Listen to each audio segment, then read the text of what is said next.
تو اس طرح اگر شک ہو تو اس صورت میں نے اس دن حدیث پڑھی تھی، لکھی تھی یہاں پر کل شیء لک طاہر حتی تعلم انہ قذر، دنیا کی ہر چیز آپ کے لیے پاک ہے جب تک کہ آپ کو نجاست ہے. لیکن جو آپ بتا رہے ہیں وہ کنڈیشن الگ ہے، اس میں تقریباً اس میں یقین اور اطمینان کی منزل ہے، لہٰذا اس کو نجس مانا جائے گا.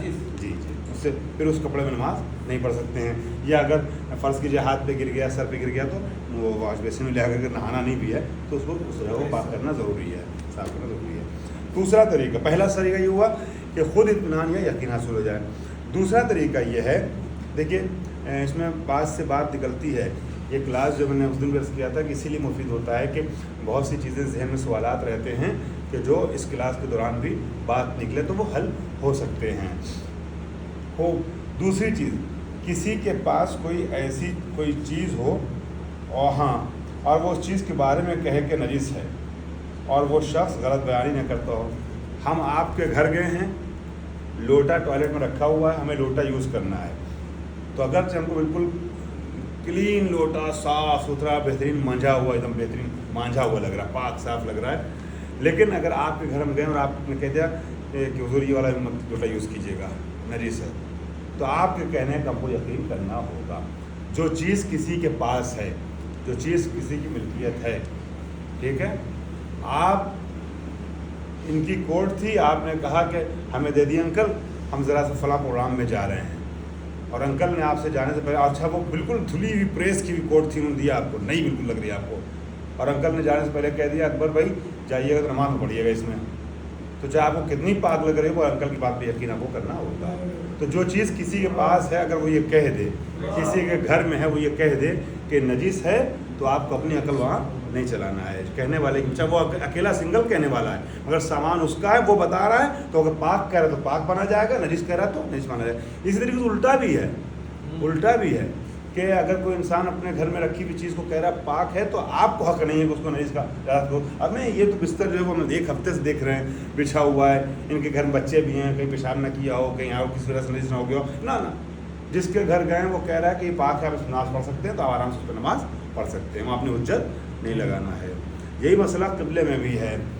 کسی کے گھر جائیں تو اگر کوئی نماز پڑھنا ہے، بات آگے سے میں طرز کر رہا ہوں، نماز پڑھنا ہے، صاحب خانہ صاحب نے پوچھا قبلہ کدھر ہے، اس نے کہا ادھر ہے، تو آپ نماز پڑھ لیں، آپ نماز سے چاہے قبلہ ادھر ہی کیوں نہ ہو. آپ کو اپنی طرف سے زیادہ عقل چلانے کی ضرورت نہیں ہے کہ یہ سافٹ ویئر ڈھونڈیں اور وہ ڈھونڈیں اور یہ کریں اور قبلہ نما نکالیں، قطب نما نکالیں. کچھ لوگ بکراتیاں اس طرح کی کرتے ہیں، ہے نا. شریعت کا مسئلہ یہ ہے کہ آپ جس کے گھر گئے ہیں وہ نمازی روزہ دار ہے، وہ بتا رہے ہیں کہ ادھر قبلہ ادھر نماز، آپ ادھر نماز سوچا پڑھ کے چلے آئیے، زیادہ ہو کر نہیں بحث کرنے کی ضرورت نہیں ہے. ٹھیک ہے. تیسری چیز یہ ہے کہ وہاں پہ ایک بات بتا دوں، اس کے گھر میں کہنے سے، آپ اس کے کہنے سے پڑھ لیں گے کہ جو خود نماز پڑھتا ہو. اب ایک آدمی بے دین ٹائپ کا ہے مسلمان، شیعہ ہے، مگر دین کو اتنا عمل نہیں کرتا ہے. آپ نے اس سے قبلہ پوچھا بھی تو سوچ کے بتائے گا، یا اس کو آ رہا ہے کہ میرے فلاں صاحب آئے تو انہوں نے ایسے پڑھا تھا، اور سوچ کے جب بتایا ایسے، تب آپ اس کی بات پہ اعتبار نہیں کریں گے. تب خود اطمینان حاصل کر سکتے ہیں، کسی اور حاصل اطمینان حاصل کیجیے. وہ پتہ چل جاتا ہے نا، بتانے والا جو ہے وہ کنفیوز ہے یا واقعی جو ہے وہ فوراً بتا رہا ہے اعتماد سے. ٹھیک ہے. یہ اندر بریکٹ میں نے ایک بات کہہ دی، نجس پانی اگر ایک قطرہ بھی گر جائے بدن کے اوپر تو نجس، اس کو پاک کرنا ہوگا. اور اسی طریقے سے اگر دو عادل کہیں کہ ایک چیز کے بارے میں وہ نجس ہے تو اس کو نجس مانا جائے. بس یہ کہ وہ دو عادل سے مراد یہ ہے کہ وہ غلط بیانی کرنے مشہور نہ ہو. یہ تو آپ کسی گھر کی بات بتا رہے ہیں، کسی کی شخصی و ذاتی چیز کی ملکیت کی بات بتا رہے ہیں کہ ان کا سامان ہے، ان کا سامان ہے، انہوں نے کہا پاک ہے تو پاک بنے. لیکن جنرلی جیسے یہاں ٹنکی کا پانی ہے، ٹنکی کا پانی ایشو ہو جاتے ہیں نا کبھی کبھی، بس کی آج کل ایشو ہے کہ وہ آ رہا ہے کہ اس سے نہ آ گیا ہو. اب اگر دو لوگ کہہ دیں، عادل سمجھدار، ٹھیک ہے، کہ یہ پاک ہے، صاف اور چیز ہے، پاک اور چیز ہے. اب فلانا صاحب جو ہماری بلڈنگ ہر طرح کے لوگ ہیں، فلانا صاحب کہیں جو دوسرے اس سے تعلق رکھتے ہیں گروہ سے، وہ کہہ دیں، ٹھیک ہے، مینٹیننس ٹیم میں ہیں، تو ان کا کہنا اعتبار نہیں رکھتا آپ کے لیے. صفائی ستھرائی کے لیے تو رکھتا ہے، مگر نجاست و طہارت کے لیے ان کا کہنا اعتبار.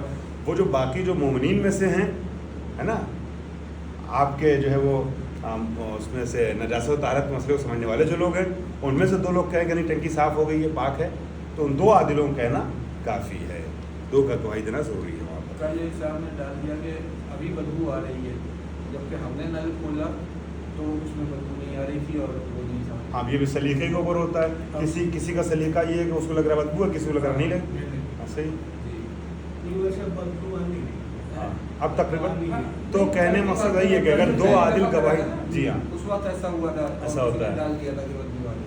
اب اس میں مسئلہ یہ ہوتا ہے نا، بغیر سوچے سمجھے اگر کوئی ڈال دے تو اس میں پھر نماز کا اس کا خطرہ ایشو پھنستا ہے۔ ہم یہی عرض کر رہے ہیں، یہی مسئلہ ہے، اتفاق سے آپ لوگ روبرو اس مسئلے سے بھی فی الحال ہیں، اس لیے آپ لوگ انٹرسٹڈ ہیں اس مسئلے میں، سب کی آواز نکل رہی ہے اسی وجہ سے۔ اگر 2 لوگ مینٹیننس ٹیم میں 2 ایسے افراد جو ہم میں سے ہیں، بات سمجھ رہے نا، یہ ریکارڈنگ ہو رہی ہے اس لیے پوری بات نہیں کہہ سکتا ہوں میں، ہم میں سے مطلب یہ جو نماز روزہ یا نجاست طہارت سمجھتے ہیں، ان 2 لوگوں نے آپ سے کہہ دیا ہے کہ ٹنکی صاف ہو گئی، اب آپ یوز کر سکتے ہو، پاک ہے، ٹھیک ہے، 2 لوگوں کی 2 عادلوں کی گواہی، تو پتہ چلا کہ نجاست پاک ہونے کے نجاست کے ثابت ہونے 3 طریقے ہیں، یا انسان خود، یا مالک بات ہو گیا ہے، کسی چیز کا مالک وہ کہتے کہ یہ پاک ہے، یہ گلاس پاک ہے، یہ لوٹا پاک ہے، یہ پانی پاک ہے، یا 2 عادل یہ گواہی دیں تو اس چیز کو نجس مانا جائے گا، ٹھیک ہے۔ ہو اب پاک چیز نجس کیسے ہوتی ہے؟ پاک چیز نجس کیسے ہوتی ہے؟ پاک چیز اگر نجس ہو جائے تو اس کو میں نے اس دن عرض کیا تھا، کیا کہتے ہیں اس کو؟ متنجس، یعنی کوئی چیز جو پاک ہے وہ متنجس کیسے ہوتی ہے؟ تو میں نے عرض کیا تھا نجاست کے ملنے سے کیا ہو جاتی ہے؟ وہ نجس ہو جاتی ہے، اور اس کو اصطلاحاً ہم لوگ متنجس کہتے ہیں اس چیز کو۔ تو انہوں نے فرمایا اگر کوئی پاک چیز کسی نجس چیز سے مل جائے تو نجس ہو جاتی ہے، مگر شرط یہ ہے کہ 2 یا 2 میں سے 1 گیلا ہو، تر ہو۔ ایک کپڑا نجس تھا، آپ نے اس کو طے کر کے دوسرے پاک کپڑے کے ساتھ رکھ دیا، 1 مہینہ چاہے الماری میں ساتھ میں رکھا رہے، مگر نجس رہے گا، پاک رہے گا، اس کی نجاست کی وجہ سے یہ نجس نہیں ہو جائے گا، چونکہ دونوں سوکھے ہیں۔ لیکن ہاں ایک کپڑا اس میں سے گیلا، جو نجس کپڑا تھا وہ گیلا تھا، یا جو پاک کپڑا تھا وہ گیلا تھا، تو اب جب دونوں ملتے ہیں سٹتے ہیں تو اس کی نجاست اس میں سرایت کر جاتی ہے۔ تو اس صورت میں کپڑا جو ہے جو پاک سامان تھا، کپڑا برتن جو بھی ہے، وہ بھی کیا ہو جائے گا؟ نجس ہو جائے گا۔